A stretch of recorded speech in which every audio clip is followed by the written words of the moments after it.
જય જિનેન્દ્ર. આપણે મંગલાચરણ કરી અને સમયસારનો સ્વાધ્યાય શરૂ કરીએ છીએ.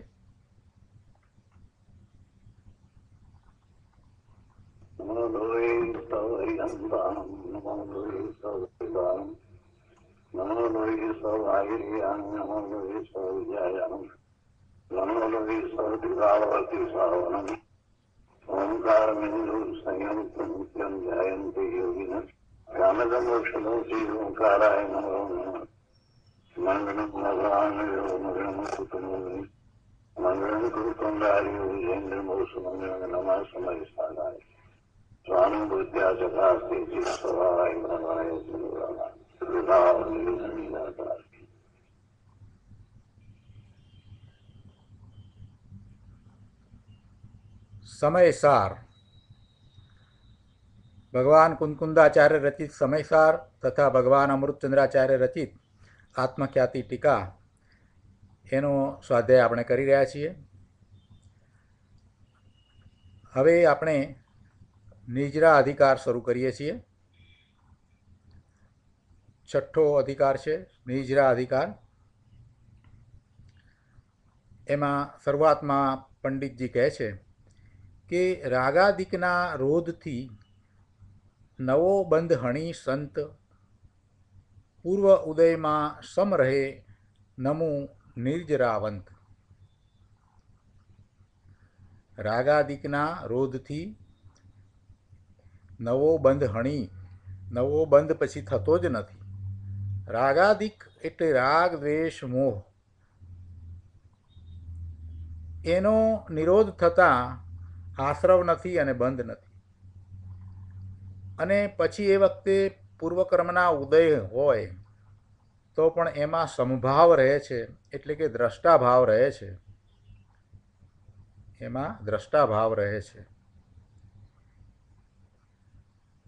અને એવા પૂર્વ ઉદયમાં જેને સંભાવ રહે છે એવા નિજરાવંતને હું નમસ્કાર કરું છું. એમ અહીંયા પંડિતજીએ મંગલિક કર્યું છે. શરૂઆત જ પંડિતજીએ આ રીતે કરી છે.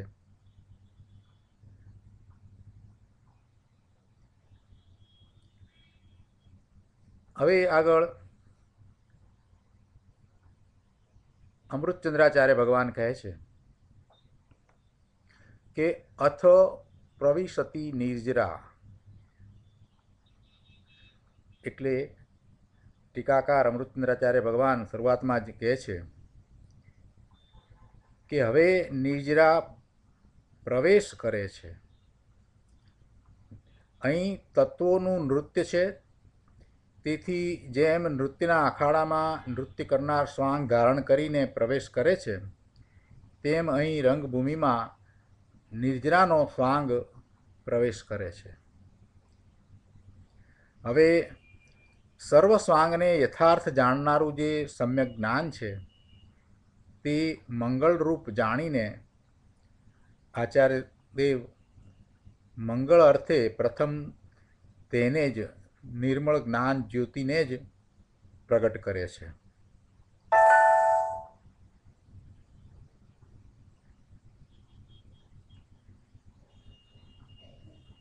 શરૂઆતમાં મંગળાચરણ રૂપે અમૃતચંદ્રાચાર્ય ભગવાન આ કળશ કહે છે.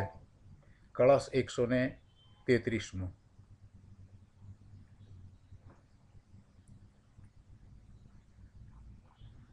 રાગાદ્યાસ્રવ રોદતો નિજ દુરા ધૃત્વા પરઃ સંવર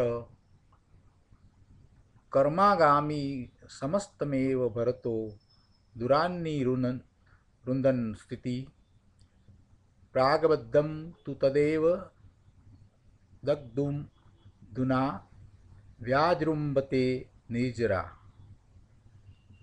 જ્ઞાન જ્યોતિર્પાવૃતમ નહીં યતો રાગાદિર્મૂર્છિતિ. 133 કળશના અર્થમાં અહીંયા કહે છે કે પરઃ સંવર રાગાદિ આશ્રવ રોધત નિજ દુરા ધૃત્વા, એટલે પરમ સંવર રાગાદી આશ્રવોને રોકવાથી પોતાની કાર્ય ધુરાને ધારણ કરીને એટલે પોતાના કાર્યને બરાબર સંભાળીને સમસ્તમ આગામી કર્મ ભરત દુરાત એવ નિરુંધન સ્થિતિ એટલે કે સમસ્ત આગામી કર્મને અત્યંતપણે દૂરથી જ રોકતો ઊભો છે. પરમ સંવર રાગાદી આશ્રવોને રોકવાથી પોતાના કાર્યને બરાબર સંભાળીને એટલે કે કાર્ય ધુરાને ધારણ કરીને સમસ્ત આગામી કર્મને અત્યંતપણે દૂરથી જ રોકતો ઊભો છે. કોણ ઊભું છે? સંવર, પરમ સંવર. પરમ સંવર આ સમસ્ત કર્મને રોકતો ઊભો છે અને સમસ્ત કર્મને એટલે જે ભવિષ્યમાં થવાવાળા આગામી કર્મને અત્યંત દૂરથી જ રોકતો એટલે કે હવે એને ઉત્પન્ન થવા દેતો જ નથી. એમ નહીં કે કર્મ થયું ને નિર્જરા એમ વાત નથી. શું કહ્યું છે અહીંયા? કે સમસ્ત આગામી કર્મને અત્યંતપણે દૂરથી જ રોકતો એવો આ સંવર ઊભો છે. અને એ સંવર કેવી રીતે છે? તો કે છે કે રાગાદી આશ્રવોને રોકવાથી પોતાના કાર્યને બરાબર સંભાળીને. પોતાનું કાર્ય શું છે? કે આશ્રવને રોકવા, આશ્રવને રોકીને. રોધત શબ્દ છે ને, રાગાદી આશ્રવ રોધત એટલે આશ્રવોને ઉત્પન્ન થવા દેતો જ નથી એવા પોતાના કાર્યને સંભાળીને આ પરમ સંવર ભવિષ્યમાં થવાવાળા કર્મને દૂરથી જ રોકે છે એવો એ વિદ્યમાન થયો છે, ઉત્પન્ન થયો છે. આગળ કહે છે તું પાગબદ્ધમ તત એવ દગ્ધુમ અધુના નિજરા વ્યાજૃંબતે એટલે કે અને જે પૂર્વે એટલે સંવર થયા પહેલાં, સંવર નહોતો થયો એ વખતે બંધાયેલું કર્મ છે તેને બાળવાને હવે નિર્જરારૂપી અગ્નિ ફેલાય છે. કેવી રીતે ફેલાય છે? શું થાય છે? તો કહે છે કે યતઃ જ્ઞાન જ્યોતિ અપાવૃતમ રાગાદિભિ નહીં મૂર્છતિ એટલે કે જેથી જ્ઞાન જ્યોતિ નિરાવરણ થઈ થકી ફરીને રાગાદિ ભાવો વડે મૂર્છિત થતી નથી એટલે સદા અમૂર્છિત રહે છે. પહેલાં તો એમ કહ્યું કે પરમ સંવર છે એ સમસ્ત આગામી કર્મને દૂરથી જ રોકતો ઊભો છે. એ રાગાદી આશ્રવોને રોકવાથી પોતાના કાર્યને બરાબર સંભાળી લઈને એવો એ ઉપસ્થિત છે. અને જે પહેલાંના કર્મ હતા, જે પૂર્વે સંવર થયો તે પહેલાં બંધાયેલ કર્મ છે, એવા કર્મને બાળવાને હવે નિર્જરારૂપી અગ્નિ ફેલાય છે. આ સંવર થયો છે એટલે નિર્જરારૂપી અગ્નિ ફેલાય છે. અને તેથી શું થાય છે? તો કે જેથી જ્ઞાન જ્યોતિ નિરાવરણ થઈ થકી હવે જ્ઞાન પૂર્ણપણે પ્રકાશ્યું છે, આવરણ રહિત થયું છે. અને એમ થતાં રાગાદિ ભાવો વડે એ મૂર્છિત થતી નથી એટલે સદા અમૂર્છિત રહે છે. સંવર અને નિર્જરા બંનેની વાત કરી. સંવર અધિકાર આપણે બરાબર કર્યો છે, ભેદ જ્ઞાનનો અધિકાર, અને એવા ભેદ જ્ઞાન દ્વારા પોતાના સ્વરૂપની પ્રાપ્તિ અને એમ થતાં સંવર થાય છે, રાગ દ્વેષ મોહ અને ત્યજીને પોતાના સ્વરૂપનો અનુભવ કરે છે ત્યારે સંવર થાય છે અને એમાં વિશેષ ઉગ્રતા કરતાં એ પૂર્ણતા સુધી પહોંચે છે. આ વાત આપણે સંવર અધિકારમાં બરાબર સમજ્યા છીએ. હવે અહીંયા નિર્જરા અધિકારની અંદર નિર્જરા કઈ રીતે પ્રગટ થાય છે એ વાત કરવી છે. પણ નિર્જરા કાંઈ એકલી હોતી નથી. સંવર સહિત નિર્જરા છે એ જ સાચી નિર્જરા છે. એને કૃપાળુદેવે સકામ નિર્જરા કહી એ વાત આપણે ગઈકાલે સમજ્યા છીએ. એટલે સકામ એટલે કે જેને કારણે મોક્ષની પ્રાપ્તિ થાય, મુક્તિની પ્રાપ્તિ થાય. સકામ એટલે સહેતુક. હેતુ શું છે? પોતાના શુદ્ધ સ્વરૂપની પૂર્ણ સ્વરૂપની પ્રાપ્તિ કરવી એટલે મુક્તિની પ્રાપ્તિ કરવી. એવા હેતુએ જે નિર્જરા થઈ છે એ સહેતુક અથવા તો સકામ નિર્જરા છે. અને એવી સકામ નિર્જરા સંવર સહિત હોય છે. સંવર વિના જે નિર્જરા છે એ તો વિપાક નિર્જરા છે. એ તો દરેક સમયે થઈ જ રહી છે. કેમ કે કોઈને કોઈ કર્મ તો ઉદયમાં આવે જ છે અને એ ઉદયમાં આવે છે એનો સ્થિતિબંધ પૂરો થાય છે, એ ફળ આપે છે અને ખરી જાય છે. આવી વિપાક નિર્જરા તો દરેક સમયે થઈ જ રહી છે. પરંતુ એનાથી જીવને કાંઈ ફાયદો નથી, કાંઈ લાભ નથી. અનાદિથી એવી વિપાક નિર્જરા તો થતી હતી, છતાં જીવ પોતે પોતાના શુદ્ધ સ્વરૂપની પ્રાપ્તિ વિના ભવના ભ્રમણમાં અટવાઈ ગયો છે. એ ભવ અટવીમાં અટવાઈ ગયો છે અને ભવના ભ્રમણ થયા જ કરે છે. કેમ કે નવા કર્મ એ બાંધે છે. પેલી તરફ નિર્જરા થાય છે અને આ તરફ નવા કર્મ બાંધે છે. એટલે ચક્ર તો ચાલ્યા જ કરે છે. અહીંયા તો હવે એવી નિર્જરાની વાત કરવી છે કે કર્મને રોકે, નવા કર્મ બંધાય નહીં, શુદ્ધિની વૃદ્ધિ થાય અને એમ કરતાં પોતાના શુદ્ધ સ્વરૂપની પ્રાપ્તિ થાય. એવી નિર્જરાની વાત અહીંયા તો કરી છે. એટલે સંવર સહિત જે નિર્જરા છે તે જ સાચી નિર્જરા છે, સમ્યક નિર્જરા છે. કૃપાળુદેવે એને સકામ નિર્જરા કહી છે. અને એવી નિર્જરા સંવર સહિત જ હોય છે. એટલે અહીંયા શ્લોકમાં શરૂઆત જ સંવરથી કરી કે પરમ સંવર જ્યારે ઊભો છે, ઉપસ્થિત છે, સંવરની દશા છે અને એ સંવર પોતાના કાર્યને બરાબર સંભાળીને, એટલે કે હવે એને આશ્રવ થવાના જ નથી. એને આશ્રવ નથી થતા એટલે પછી હવે ભવિષ્યમાં થનાર કર્મ એ દૂર રહી જાય છે. એ કર્મનો બંધ થતો જ નથી. સમસ્ત આગામી કર્મને અત્યંતપણે દૂરથી જ રોકતો સંવર ઊભો છે. આવો સંવર ઊભો છે અને જે નિર્જરા થઈ રહી છે એ નિર્જરા એ શેની નિર્જરા થઈ રહી છે? તો કે પહેલાંના જે કર્મ છે એ ખરી રહ્યા છે એની નિર્જરા છે.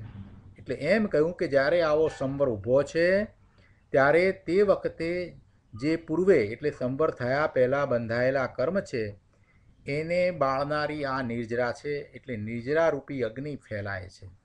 સંવર ઊભો છે ત્યારે નિર્જરા રૂપી અગ્નિ ફેલાય છે, ત્યારે સાચી નિર્જરા થાય છે. સંવર ઊભો છે. કેવો ઊભો છે? કે નવા કર્મને આવતા રોકતો ઊભો છે, નવા કર્મને આવવા દેતો જ નથી.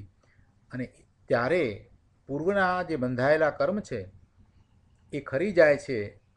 એટલે એમ એ નિર્જરારૂપી અગ્નિ ફેલાય છે અને એ પૂર્વના કર્મને બાળી નાખે છે અથવા તો ખેરવી દે છે.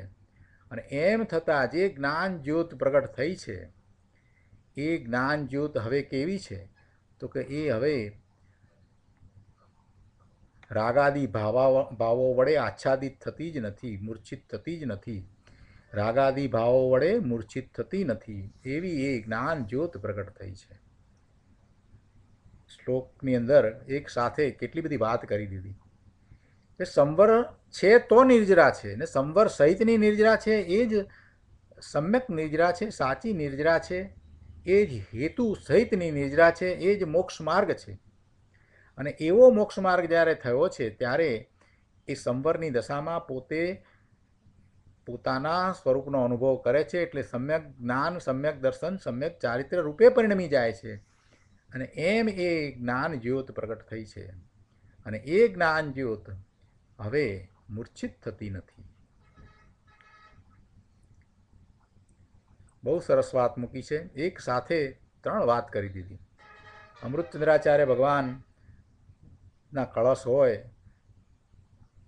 એમાં આખા શાસ્ત્રોનો સાર આવી જાય એવી વાત આવે. આખા અધિકારની મૂળ વાતને એમાં એમણે લઈ લીધી. ભાવાર્થમાં અહીંયા પંડિતજી કહે છે કે સંવર થયા પછી નવા કર્મ તો બંધાતા નથી. સંવર થયા પછીથી આશ્રવ નથી અને નવા કર્મ બંધાતા નથી. સંવર કઈ રીતે થાય છે? તો કે રાગ દ્વેષ મોહના પરિણામ થતા નથી એટલે સંવર થાય છે. પૂર્વકર્મના ઉદયો અને ઉદયોને કારણે જે કર્મફળ આવતું હતું, સંયોગો સર્જાતા હતા, એ સંયોગોનું લક્ષ્ય થતું નથી. એ સંયોગોને માત્ર જ્ઞાતા દ્રષ્ટા ભાવે જ જાણે છે. એના પ્રત્યે એને રુચિ કે રાગ થતો નથી, કે અણગમો કે દ્વેષ થતો નથી, કે એમાં એ મોહિત થતો નથી, એનો સ્વામી થતો નથી, એનો કર્તા થતો નથી. એમ એ પૂર્વકર્મના ઉદયોથી તદ્દન જુદો ભિન્ન પડે છે. પોતે પોતાના સ્વરૂપને જાણીને એનાથી ભિન્ન પડે છે. એવા ભેદ જ્ઞાન દ્વારા એ આશ્રવો થતા નથી એટલે સંવર થાય છે. અને સંવર થયો એટલે હવે એને નવા કર્મ બંધાતા નથી. સંવર થયા પછી નવા કર્મ તો બંધાતા નથી. જો બે વસ્તુ સાથે છે, નવા કર્મ ન બંધાવા અને પૂર્વના કર્મ છે એ ખરી જવા. પૂર્વના કર્મ સ્થિતિબંધ પૂરો થયો છે એટલે ખરી જાય છે, એ તો વિપાક નિર્જરા થાય જ છે. પણ એવી નિર્જરાનો કોઈ અર્થ નથી. એવું તો અનાદિનું થતું આવ્યું છે. એટલે એવી વિપાક નિર્જરાની સાથે જો નવા કર્મ ન બંધાય, એવો સંવર થાય તો જ સાચા અર્થમાં નિર્જરા કહેવાય. એટલે અહીંયા સંવર અને નિર્જરાને સાથે લીધા છે. અધિકાર નિર્જરાનો છે અને એની પહેલાં સંવર, અને સંવર કઈ રીતે પ્રાપ્ત થાય, એ દશા કઈ રીતે થાય, એ બધું સંવર અધિકારમાં સમજાવ્યું છે. એટલે અહીંયા હવે નિર્જરાની વાત કરતાં પાછું યાદ કરાવે છે કે સંવર થયા પછીથી નવા કર્મ બંધાતા નથી. એટલે હવે બાકી વાત જે રહી તે પૂર્વ કર્મના જે બંધ પડ્યા હતા એની નિર્જરા થવાની. હવે એ તો નિર્જરા થવાની જ છે. સ્થિતિબંધ છે એટલે કોઈ કર્મ ઊભું રહેતું જ નથી. આપણે સ્વાધ્યાયમાં ઘણી વાર આ વાત કરી છે કે ભાઈ કર્મના બંધન પડ્યા છે તો એમાં કંઈ ચિંતા કરવાની જરૂર નથી.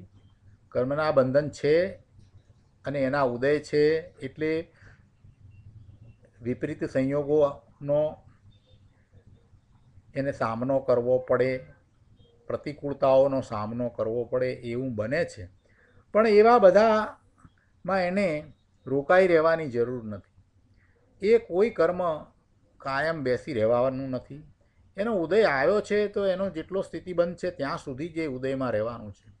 વર્તમાનમાં ગમે તેવા એવા સંયોગો આવ્યા હોય, દુઃખના સંયોગો હોય, ખૂબ દુઃખના સંયોગો હોય, પ્રતિકૂળતાના સંયોગો હોય, પણ એ કંઈ કાયમ રહેવાના છે?